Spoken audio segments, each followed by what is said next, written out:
Good morning. A little bit late. My apologies. Welcome back to the Saturday morning Qigong class, the Badwan Gong, 8 Silken Changes at the Alexandria Museum of Art. We are, of course, the Levy Tai Chi School. I am Lao Shi Paul Nettles, and we are here at the gracious behest and grant of the Alexandria Museum of Art. And I am sad to report I'm still finding people who have no clue that we have a museum down here. So if you are aware of the museum, and you haven't told someone recently, do us all a favor and say, hey, we got a cool museum downtown, 2nd and Murray Street. It's worth your time. They're actually changing out exhibits right now, so this is maybe not the best time. Give it a day or so and then come back in and see the new exhibits. I think the opening is Friday. But we have a marvelous museum here, believe it or not. And like I say, if you know it and someone doesn't, please tell them. It is the 27th of February. We've got one more day in February, and we're moving on into March again. Our 14-day flatten the curve has worked beautifully. That was catty. Sorry about that. So I was thinking this morning, as I was running late, that I am somehow no longer able to be punctual when it comes to getting to the museum. And I'm not sure why that has happened here of late. I am usually extremely punctual. I don't like being late. On time is late to me, and for the past, it seems, month or more, I've not been able to get here on time, and I'm not sure what's happening to that. But I found myself moving very rapidly, of course, to get up here and then back downstairs to get things I forgot and come back up again, and then I was missing a piece of the tripod, which I'm using the other tripod again, and on and on and on. And my body took over, which is what the body's designed to do. The body, the biological imperatives that we're hardwired with, said, this is a stress time. You need to be moving fast. Your brain has told me so. We need to be moving fast. So we need to increase our breathing. We need to make our breath shallower. We need to move fast. We need to move in a jerky manner. We need to make abrupt changes to directions. We need to pump all the blood into the center mass of the body to protect the extremities. You're in danger. You've got to move fast. And so everything changed. I made mistakes. Obviously, I forgot the little plate that mounts my camera to the tripod. I had to come down for that. I forgot my mask. A number of errors crept in very quickly. And I was actually going to talk about one of the employees here. I was here last night for a great renegade tour. Working the museum store, and it was a very big, very active, very rowdy, in a good way, rambunctious bunch. It was a great tour, but with a small staff, it becomes difficult to operate with a big group, especially if they're really engaged and rowdy and enjoying themselves. And so this employee, I'm not going to name any names, but this employee was having a kind of a tough go at the end of the evening, about 8 o'clock. Stressed, breathing hard, flustered, 14 things battling for attention all at one go. And thankfully, I had had a fairly quiet evening. I wasn't actually part of the active tour. I was down in the shop the whole time, so I wasn't too engaged in that adrenaline run, that herd mentality of people excited and moving fast and getting wound up. And I said, hang on, just stop for a second and take a deep breath. And this is a student of ours, so she knew what she was doing, and she stopped and took a deep breath. And I kid you not, when I tell you, you could see the color return to her face. You could almost see her pupils reopen, not dilate. And she seemed as though she shed about 5 pounds weight off her shoulders. It wasn't the cure-all. It didn't fix everything, certainly. Just one breath wasn't the magic bullet, but it certainly helped. She relaxed, she took a deep breath, she slowed down a little bit, her heart rate slowed a little bit because of her training. She's done this a long time. She's aware of how this works, and it's got a very definite physical trigger with her now, that deep breath does. And it can be tough to remind ourselves of that. Our bodies get so wound up and so deeply involved in that biological function. Move fast, hurry up, get it done, go, go, go, go. Good morning. Hi. Good morning. That it is difficult to stop and say, okay, Time for a deep breath. Take a deep breath, relax. It's okay. You don't need to be driven by your body. You're not a horse to be ridden by a rider. You're in control. So, if you have opportunity, when you get to that point, when you're nervous, excited, moving fast like I was, like my friend was last night, my student last night, and we all get there, stop. Tell yourself, look, take 15 seconds. Stop. Take a deep breath, very deep breath, not one of those little breaths. Take a serious deep breath and start again. It will make a world of difference. It truly will. The more you do it, the more effect it'll have down the road. Remember, this is a journey. We are laying bricks in the foundation right now. Every day we do this. We lay another brick. We move forward a little bit. So, all right. So, we have a class. Shall we go ahead and begin? I'm going to step back a little bit here, find my spot. I'm back in a different tripod again, so I'm going to get this thing adjusted properly. My apologies for that. All right. There we go. So, back here. All right. Feet together. Relaxed. Make sure your shoulders are dropped. Comfortable. Take a deep breath in. Breathe out.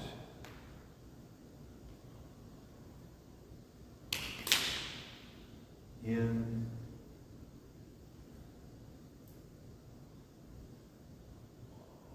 And out.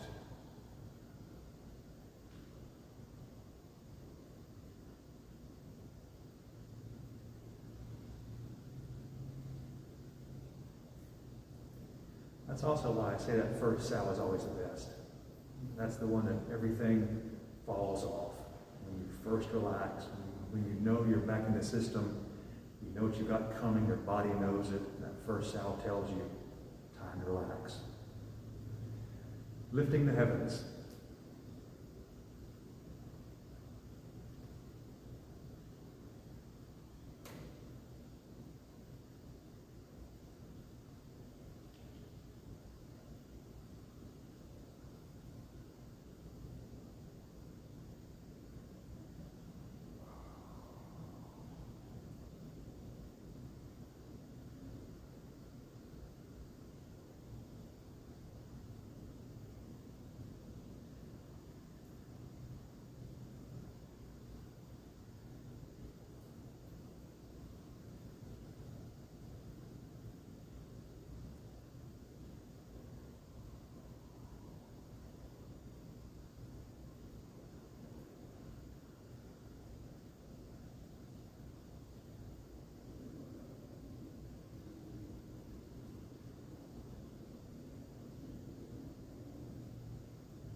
Owl gazes backward.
Breathe out.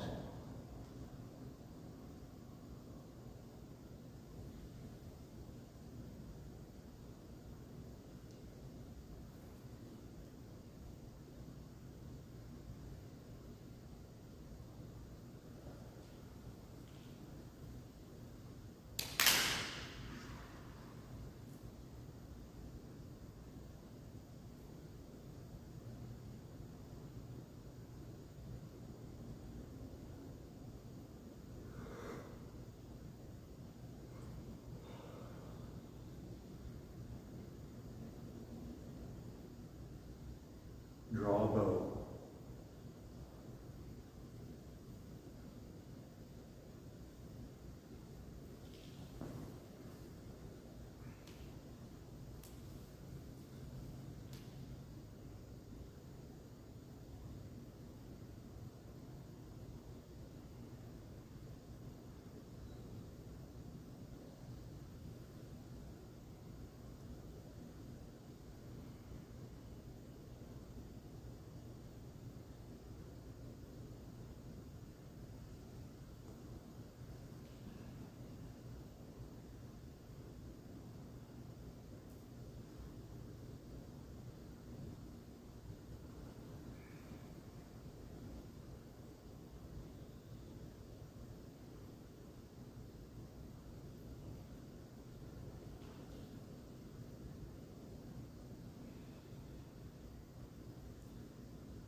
Stars fall to earth.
Breathe in.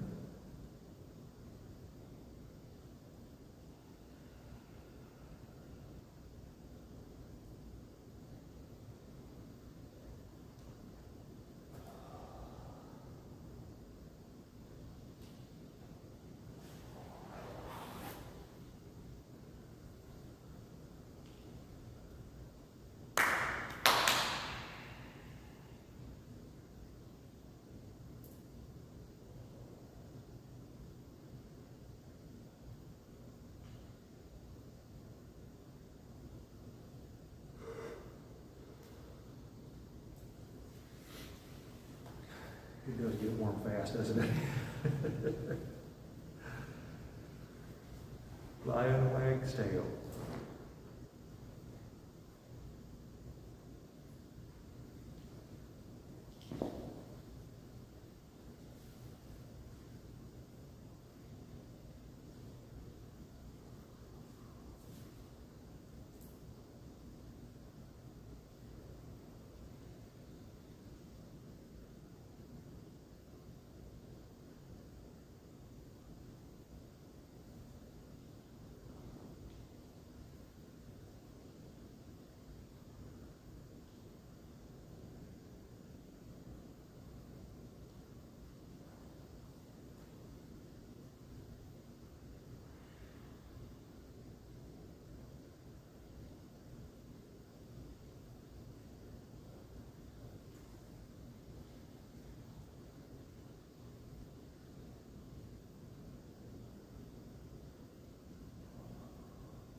Breathe out.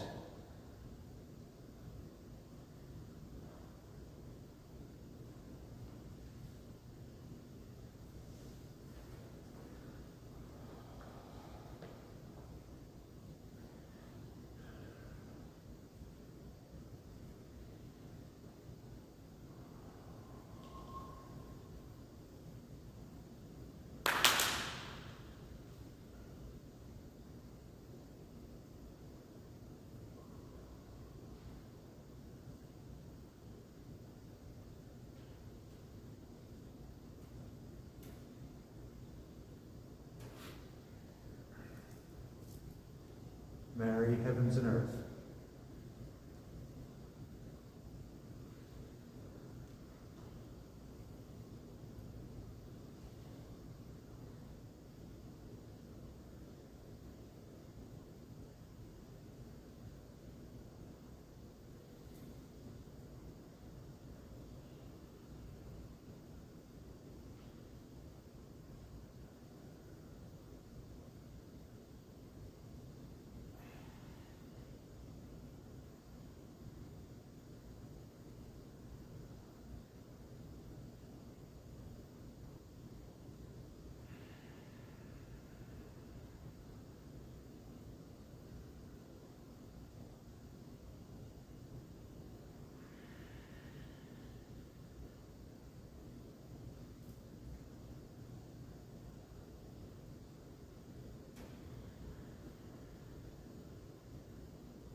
Breathe in.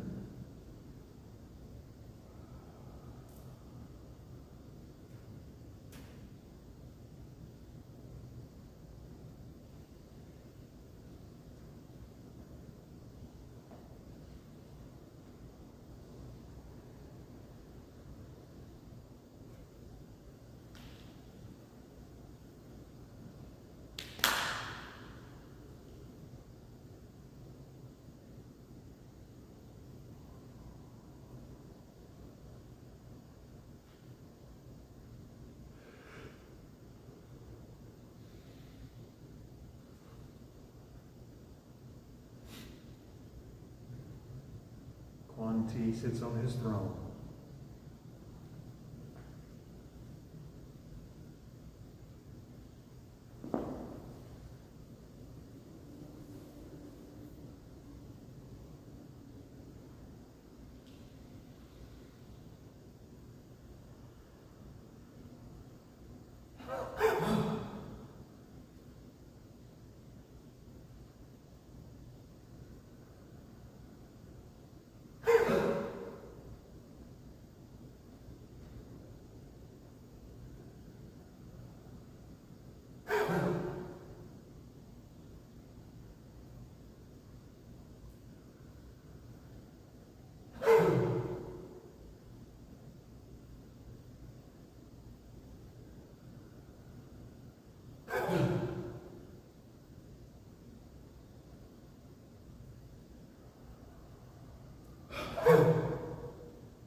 Breathe in.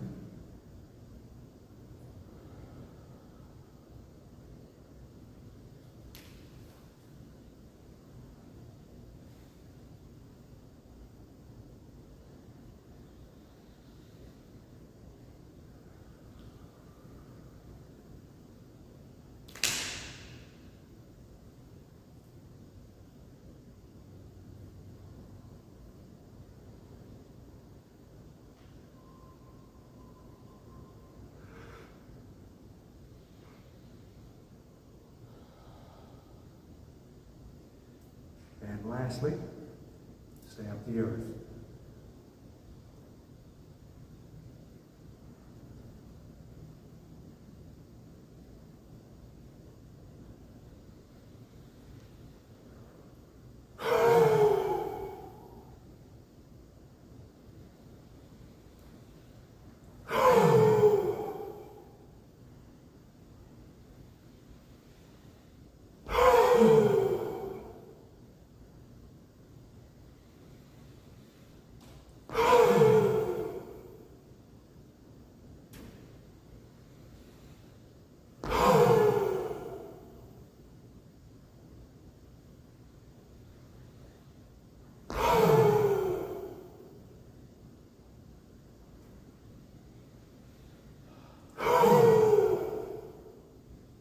One more.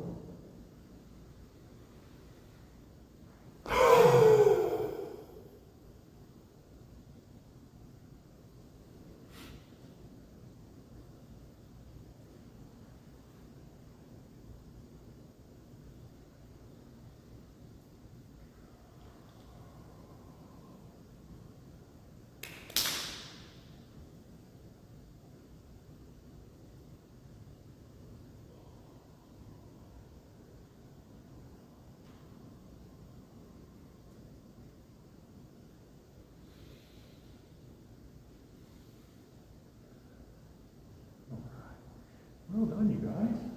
Well done.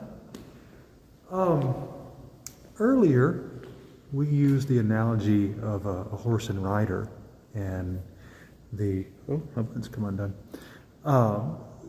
Mentioned offhandedly that if we're not careful, our biology, our mind, our basic mind, our hindbrain can take over and become the rider.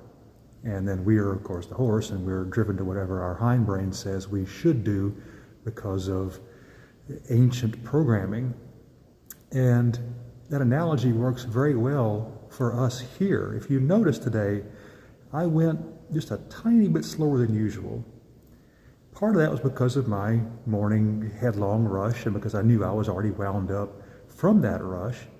But because of Thursday, I think it was, I went to get my windshield done, had that 9 o'clock appointment, and I was tearing around like crazy, and the film went very fast. And I wanted to remind my hindbrain, as it were, that I'm the one in charge. The calm thinking me, the focused me, is the one in charge, not it. And not as a combative thing, I'm not fighting my own mind, but I'm simply applying a gentle control, that gentle discipline we talk about a whole lot. And telling myself, I'm the rider. This is a marvelous tool I've been given, and I have got it roughly where I want it to be, and I'm working to improve it, and I'm going to use it in the way I wish to use it, which is slowly, not listening to the imperative that says, you've got to hurry up and get it done. You're in danger. It's that fight or flight. I don't want to rush. I want to be the one in control now, and then when I leave here, when I go through my day, I want to remain the one in control. I'm the one in the saddle. I'm not the beast underneath. So, as you go through your day, hold that in mind. Whether you're at the beginning of the path, whether you're further advanced than I am, whether you're right along with me, wherever you are in the path, in that journey of mindfulness, of Qigong, of Tai Chi, of yoga, hold that in mind. You're the one in the saddle. You have the gentle hand on the reins, and you control this marvelous machine. You make it do what you want to do at your pace. You'll feel better for it. It helps. Thank you for joining me, and thank you for joining me here in the museum. We're, of course, here every Saturday morning, thanks to the museum's continuing grant to have me here as the Lady Tai Chi School.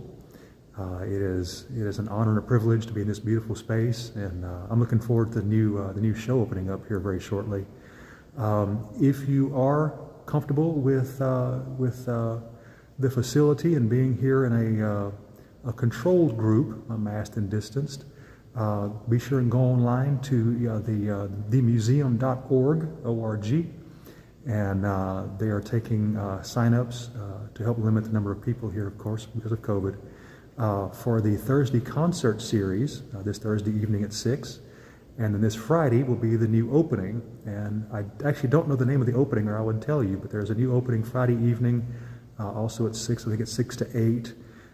Come see the new museum store, come see some beautiful pieces of artwork. And like I said this morning, if you have a friend or a neighbor that doesn't know we have a museum, do them a favor and tell them we've got this wonderful place down here. It's inexpensive, it's beautiful, it's leisurely, it's constantly changing, it's constantly evolving. And in passing, there's also a survey of museum goers online on Facebook and on the museum.org page to see what you want here. Your input is valuable and is listened to. So if you have an opinion, please do share it. All right, we will resume Monday morning, 8 a.m. Central Standard Time with the live videos again. I hope you take this energy and this gentle control you've developed this morning and put it to some good use, no matter what it is. If you've got a clean house, if you've got to just spend the day on the couch reading, I hope you enjoy it. I hope you take care of yourself. As always, please stay safe and be well.